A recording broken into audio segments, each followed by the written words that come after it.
সব কিছুই শিখে রাখা উচিত। জীবনে কখন যে কী কাজে লেগে যাবে সেটা মনে হয় আমরা কেউই বলতে পারবো না। তো একজন সেদিনকে বলল, আমার 4টে চট আর কিছু উল পড়ে আছে, আমাকে এই চটগুলো আসন করে দেবে, আমি কিছু টাকা দেব। তো ভাবলাম বসেই তো আছি, করি। এদিকে আমি আসন বুনছি, আর আমার ছেলে দেখুন বইপত্র নিয়ে আর বিছানা এদিক আর ওদিক গড়াচ্ছে। চলুন, বেশিক্ষণ আর করা যাবে না। ওর বাবা চলে এসেছে, এই যে চা করে দিলাম, আর এই যে মুড়ি দিচ্ছি। আমি সকালবেলা একটু চা বিস্কুট খেয়ে নিই, আর খাই না।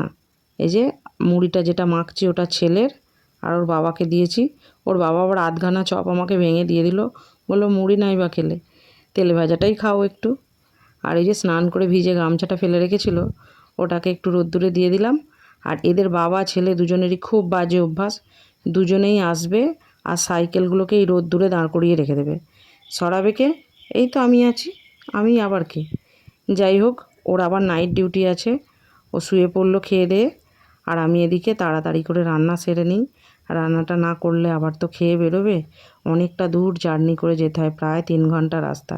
মানে ডিউটি যখন, তার থেকে 3 ঘন্টা আগে বেরোতে হয়। তো তাড়াতাড়ি করে রান্নাটা সেরে নিই, খেয়ে আবার বেরোবে।